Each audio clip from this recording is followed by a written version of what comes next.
Oh, well, hey, I guess this mic is live. Hot mic, hot mic. Here we are. Welcome to another episode of the MLO Project. And if we were laughing at the start, you know this one's going to be a good one. So welcome to another episode. And joining me, as always, is my co-host, Mr. McAllister. Michael, what is up, stud? What's up? I'm ready for you to tell me about it, stud. I'm ready. We're joking. Talk to you, Goose. Talk to me, Goose. Yeah, I don't know. I know what we're talking about, but I'm very uneducated on it. So I'm excited for you to educate me. And that's every episode, bro. I'm ready. Let's go. That's horse shit. That is not true. Language. God. We don't curse on this show. You're freaking nuts.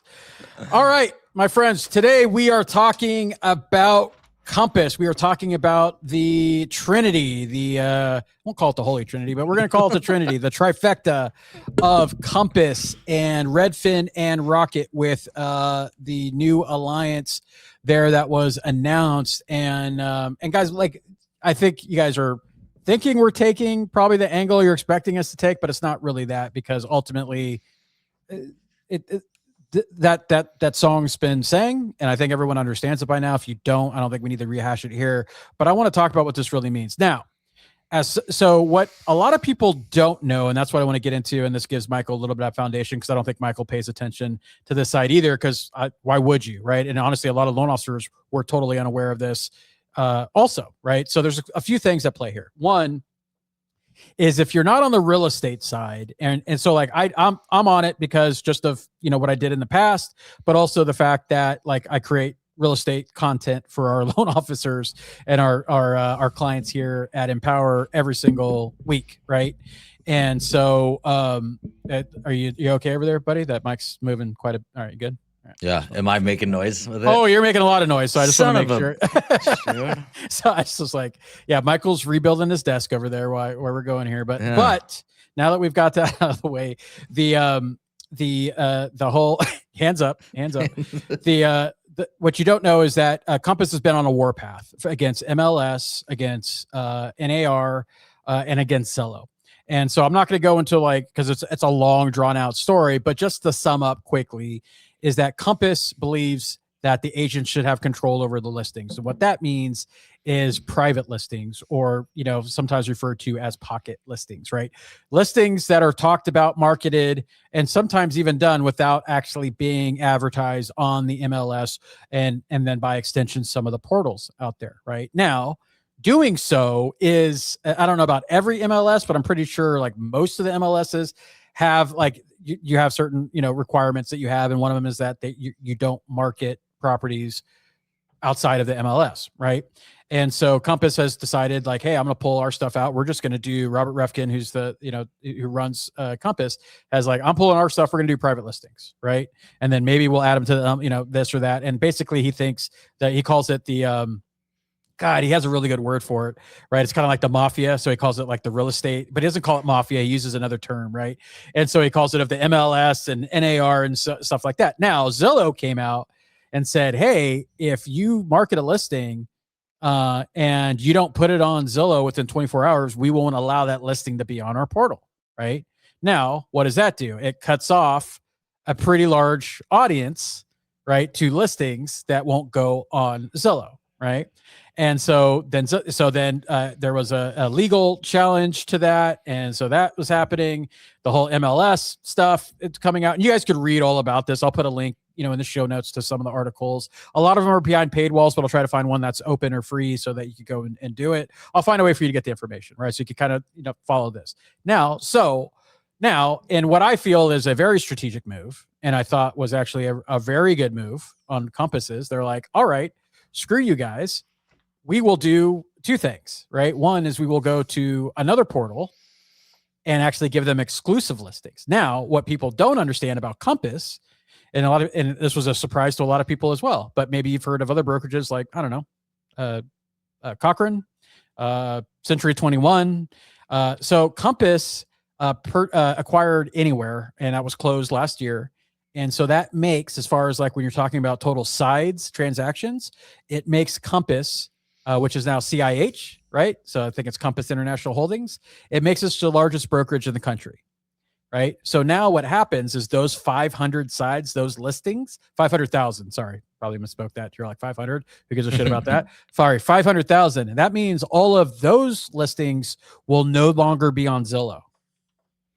So all of those properties are now going exclusively to Redfin, right? So Redfin's portal. So Redfin obviously benefits from that because now it's like, oh, great. Now we like that's a shot in the arm of competition against Zillow overnight, right? Yeah. Now to sweeten that deal, Compass agents or CI, and I think it's just Compass right now, and then the rest of the family, the rest of the CIH family. Those family of brands will be able to add at some point within, I think it was like the next 30 or 60 days, they'll be able to do the same thing. But now here's the kicker. No AI, but here's the kicker is that now those agents can advertise those as exclusive coming soon listings on Redfin, no referral fee to Redfin, right? Meaning like, so Zillow that you have to give up like, I don't know, was it 35% or 40% or whatever to all those lead costs go away. Right. So as far as like people thinking about, oh, we'll just do that lawsuit steering shit. There is none of that now. Right. So like it goes, anyone that goes to those listings, it gets directly to the agent. There is no apparatus to go through a call center or anything, goes right to the agent. So now the agent, and I posted about this as of this recording, is March 2nd. And I posted about this today, is that it's a masterclass because now these agents that are using Zillow, they'll be like, well, do I really need to? Because now it just so traffic, you're looking at 60 to 90 million. They're already seeing people like with, advertise, like getting, listing, buyer leads, offer, like all of this stuff is already happening in pretty short order. Right. So he just posted about that, but this is a boon for him because now he essentially gets his own portal, right?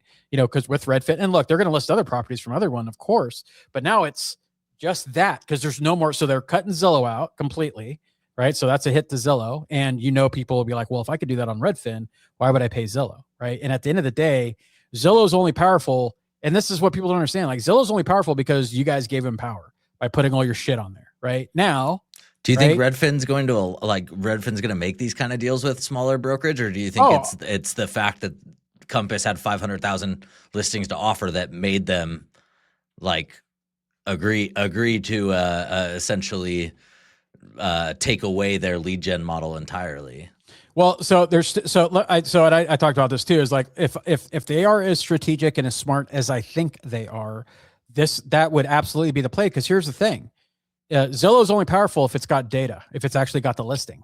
So if it doesn't pull Compass in there, it doesn't pull, these other properties in there, right? If from these other brands and loses half of it. And so people are searching for a house and they only see like, I want to say half, but they only see a fraction of what's out there, right? Then that's going to be a problem for Zillow. And then as far as traffic and whatnot, and then if I'm Redfin, this is the new game. The new game is traffic, attention, and data, right? If I'm putting the value and the premium on that, then I don't care if I don't need the lead gens. I could get my money the other way. If I have all the traffic, the attention, and the data, I will get my money there's plenty other places to get money from than the agent, right? Because what agent in their right mind, right, is going to pay 30, whatever it is, 35%, 40%, and then deal with all of Zillow's fucking bullshit rules about this and that, right? Who's going to do all of that then when they could get it for free on Redfin? If I'm Rocket and I look at the growth of Zillow Home Loans, I'm like, this is me paying to take down a competitor because all of that traffic and leads that were going to Zillow Home Loans because of those programs will no longer exist because none of the traffic or attention is there and the agents are all coming to play over here, right? So it's a net benefit. What's the path to monetization for Redfin? I mean, I get the idea, like we all know data is valuable, but but how? Like Zillow's extracting every dollar they can right now from their data. Are you just saying that like the way that they're extracting it is the wrong way because it's biting the hand that feeds them, and there's a better way to extract revenue from that data? And if so, like what is that? Like what is Redfin going to do that allows them, and they're a publicly traded company in the same way Zillow is, where do they make their money that allows them to continue with this model without ultimately resulting in the same shit that Zillow does. Because remember, you're putting Redfin at the top. Redfin's not at the top. Redfin Right. is not Zillow, because Zillow's at the top. You know who's at the top? Is Rocket. So for Rocket will make the money. You see what I'm saying? Is like, so that's what I'm saying, is that Redfin doesn't need to make the money in competition with Zillow. Rocket does, right? And that's where the data and the monetization and everything else will happen. Right now, could they do other things or just make it? Could they do this as a sweetheart deal for a couple years or whatever, and then make some monetization off of lead generation, but at a far less discount after Zillow has already like gone into the crapper, right? Because I mean, you got to think about this, and this has been something that's been done in industry long time. As in fact, Zillow did it, right? So it's like Zillow lost money for a long period of time to get into the position they are today, right? Yeah. And so Rocket is in a position to essentially, quote unquote, lose money to buy market share of traffic, attention, and data of the consumer at the beginning. So that's what I'm saying, is that like and so you're making the same kind of like connection that other people are. They're like, monetization. Redfin does not have to be profitable. I'm just going to tell you guys that Redfin does not have to make any money. Rocket's going to make the money, because all it did was just add it. So think about this. If you're a mortgage company, you're essentially paying to bring in $500,000 of size. These are transactions that are happening, not like leads or like traffic, like 500,000 transactions of the largest brokerage on your platform.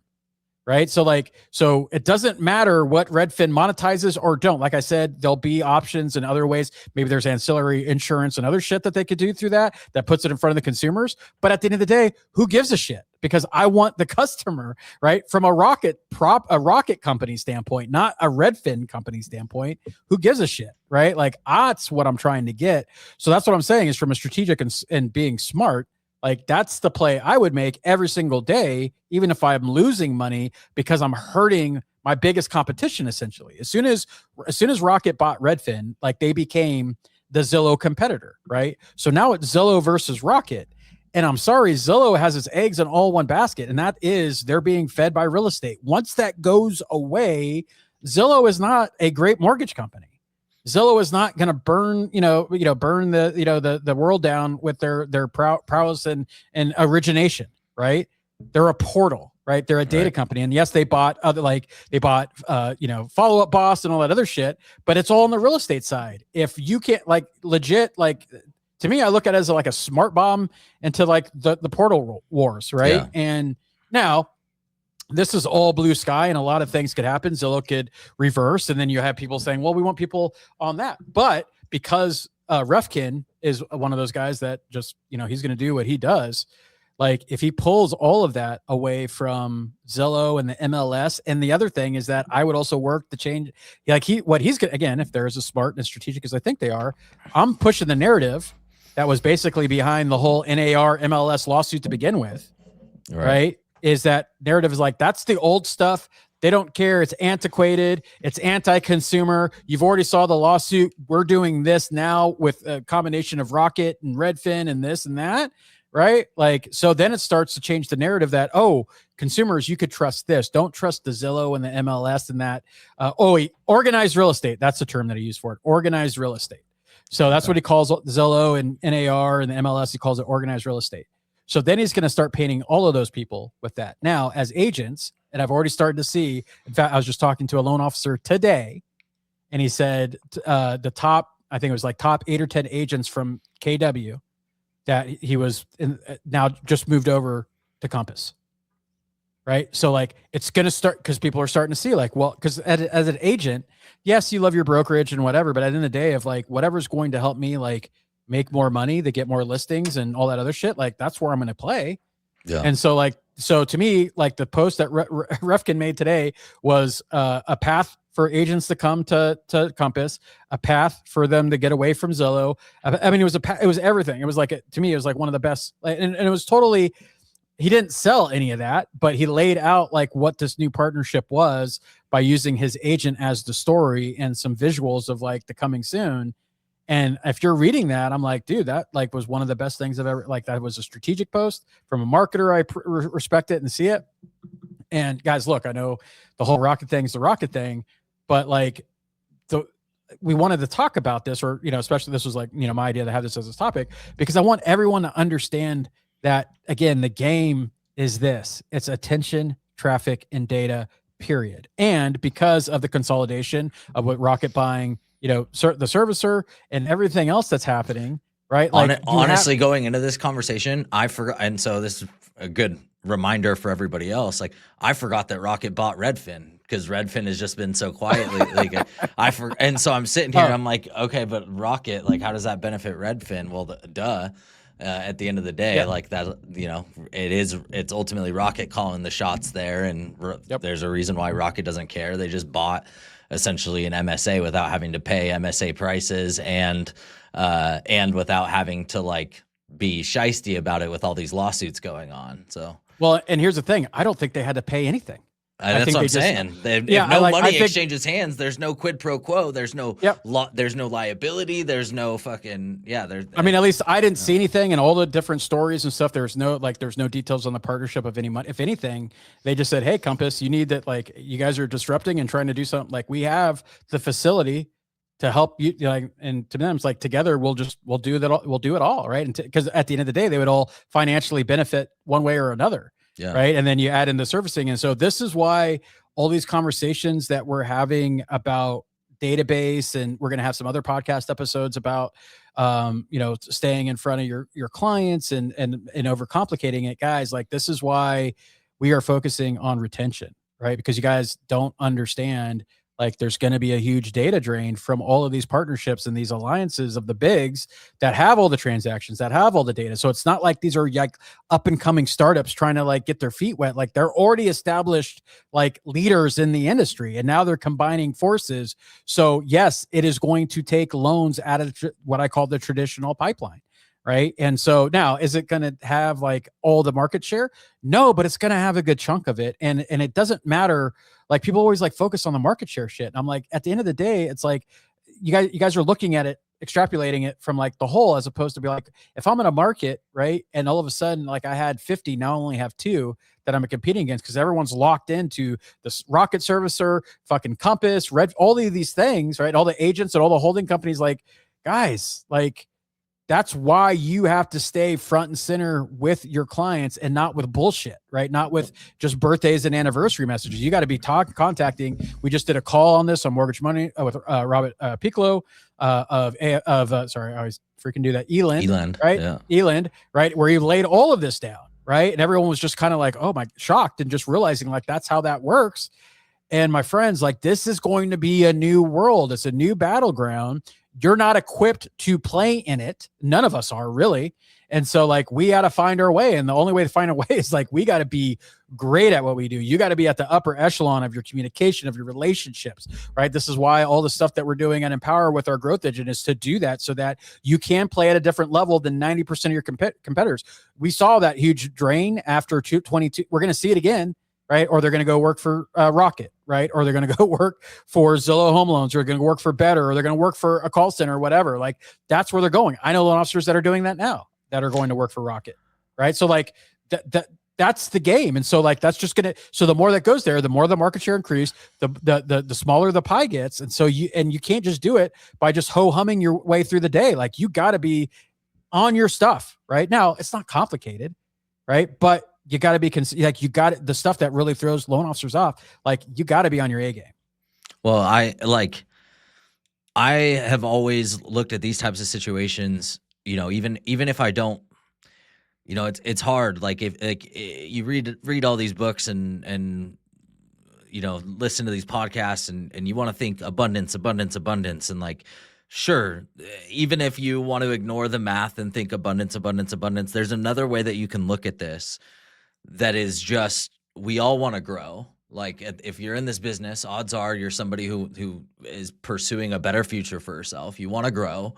Like, look at what these companies are focusing on. Like, even if you're not taking this as something that you have to defend against, which I like, arguably you do. Like, you do have to defend against. If not now, then within a couple of years, you'll feel the pain of it, and you will actively be having to make business decisions based on what is happening at this level. At the same time, I've always looked at, we built Empower.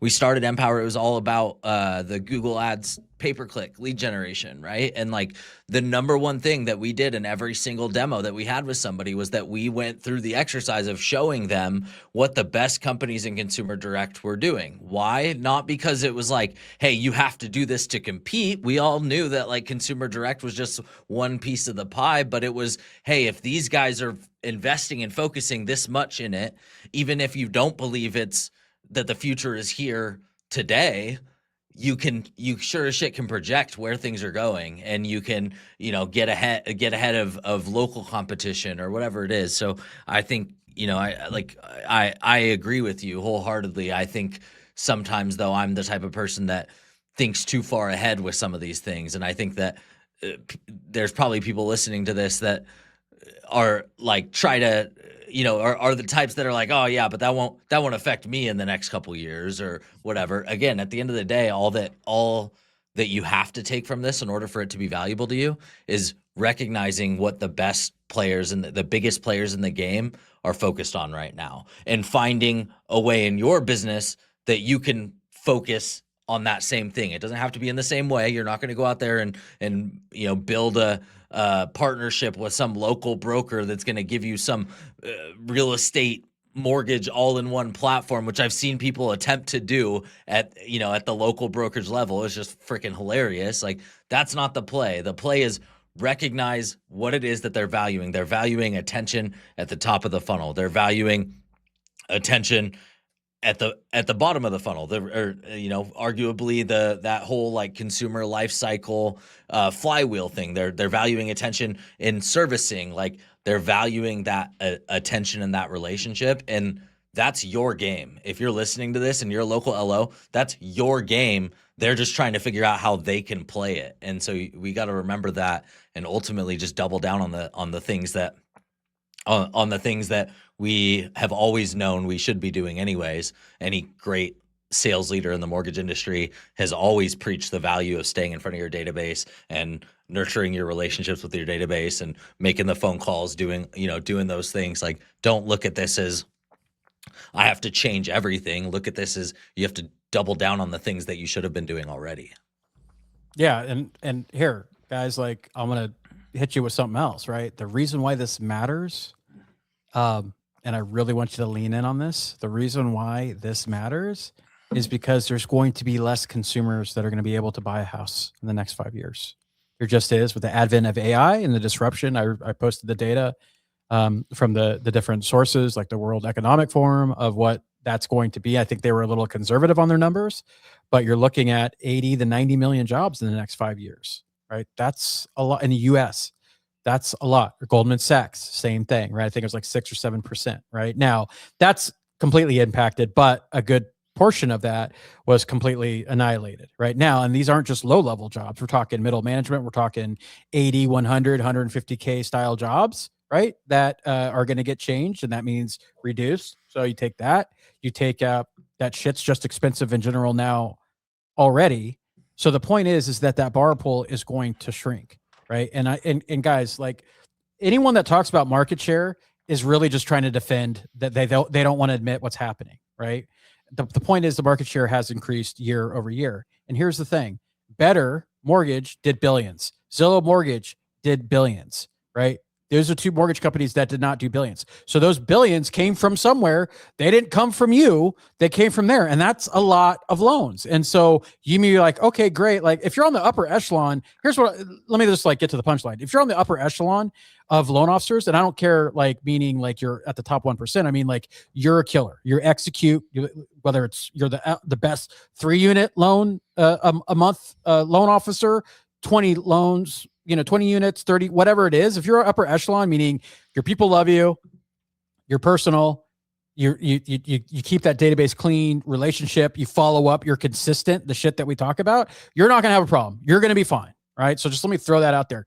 If you're not, and you still want to tell yourself stories of why you don't follow up, why you're not consistent, none of the stuff that's difficult, right? Right. I mean, yes, I guess it's not easy, but it's not like complicated. I'm not like telling you like to defuse a bomb or anything. It's just like pick up the phone and like follow up.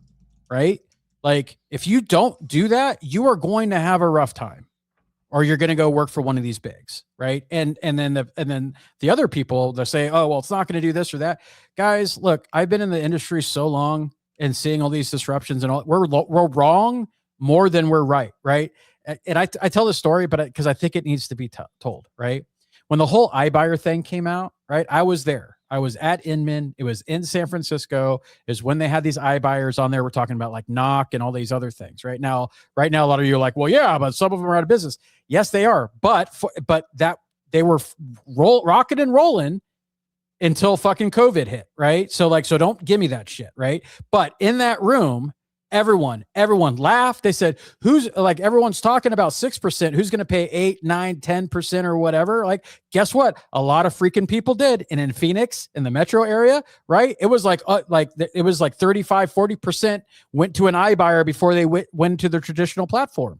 Right. So my point is that and all that proved to me is that people are willing to pay more for a better experience and not have to deal with the real estate agent. Right? That one right there to not have to deal with the real estate agent. Deal with the real estate agent. So if anything, that should have been an indication that things need to change. So every time that we say some disruption, guys, I was here before we had online apps. Right? You know how many loan officers said, no, my consumers aren't going to want to do a thing online. It's not secure. Blah, blah, blah, blah, blah. Like everyone. Right. Oh, and you know what? I remember trying to tell loan officers about Facebook and advertising and stuff like that back when it was the wild, wild west. And it cost, they paid you to be on Facebook basically. Right. And you could get anything. Oh, no one's ever going to get a lead off social media or do it or blah, blah, blah, blah, blah, blah, right. Or YouTube or anything else. Right. Sorry, guys. So whoever's doing that, if you hear anybody that says that, those are the same people that were railing against social media back then. They're railing against online apps. They were railing against friggin' any type of digital, anything.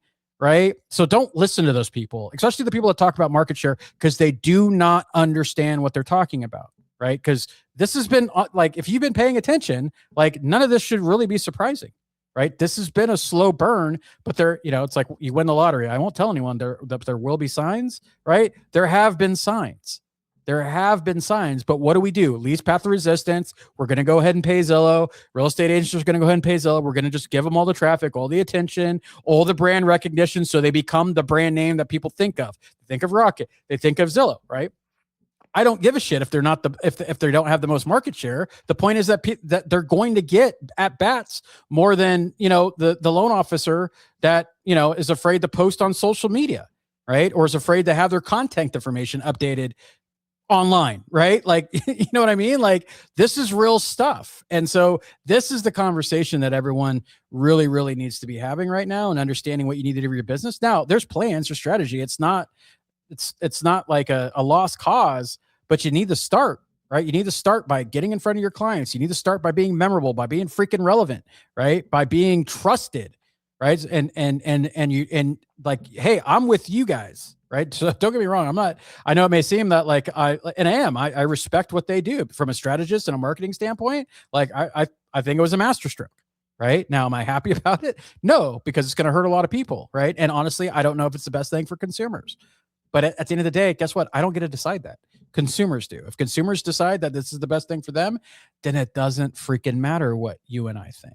And so start getting in front of your clients in a memorable way, in a relevant way, and keep doing it. And don't let the cookie cutter bullshit or the half-ass AI stuff that you guys are doing, don't let that replace you, right? Because if you do, you're just going to put yourself in the same bucket as a Better or as a Rocket or whatever. And I'm sorry, they have more money and they don't make as much money, right? Meaning they don't pay the commission that you make. Right. So they're okay not losing money, but not making as much. Right. So then you got to compete against that. Guys, this is a new era. And so hopefully it's coming to a theater near you. So get fucking dressed. Right. It's time. It's go time. So hopefully you guys are taking this as if anything, as just a call to action to get your stuff together. Stop telling yourself stories that you're not good at technology, that you don't know how to follow up. You're consistent and because it's just going to put you farther and farther behind. Dude, I just need to stay out of your way today, man. You are fired. I've got nothing. I'm sitting here preach, and he's putting his hands please up. Don't hurt me. Please don't hurt me. Yeah, hands up for 2 reasons. Hallelujah and don't shoot. Shit. I hope you guys buckled up for that one. We didn't warn you, but my God. Yeah, no, it's go time, guys. So let's do it. And that's what we're doing, guys. And here's the thing. And yes, is it like self-serving here? Like this is the shit. Like this isn't like shit that like we have now. We weren't obviously like prepping for the whole Compass thing, but everything else that we've been doing is for prep for this, because it was going to happen one way or another. Was there going to be Compass? Was going to be like when we talked about this when Rocket bought Redfin? Like guys, like that's just the game, right? And then like we've been doing this shit. So guys, like if you want to be with people that understand like what the dynamic is, what the strategies and plans are, and also at the same time don't want to overcomplicate your life, and we have all the things that you're going to need, right, to do the things that you want to do as an expert local loan officer, right? Like, let us know, right? We're here. Like, we're here. We're building shit. We're doing stuff. We are geared up, right? We are geared up for the new era of lending. This is just another thing that came in. So it's like, for us, it's like, hey, right. Yeah. We already knew stuff was going to be popping. We already knew. That's how I feel about this. It's like, it's, it's just one more thing. Like, is this going to be like the thing, the damn break? Like, I don't know, but it's just another sign that like we've been arming our clients and arming ourselves in the right ways. So, And I'll wrap it up by leaving it with this, guys. Let's say I am fucking wrong. Right. Let's say that I am 1,000% wrong over everything. I want you to tell me the downside of you building a business that I just mentioned.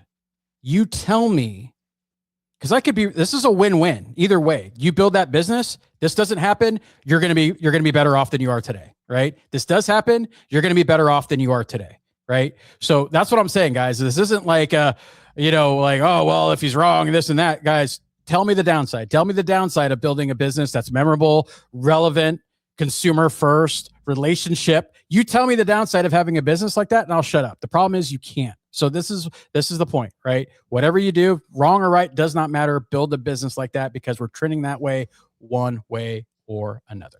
So boom. So with that, guys, this was another episode of the MLO Project. And as always, we are powered by Empower LO, different coaching, and the Broker Toolkit, which is the best toolkit for brokers in the planet.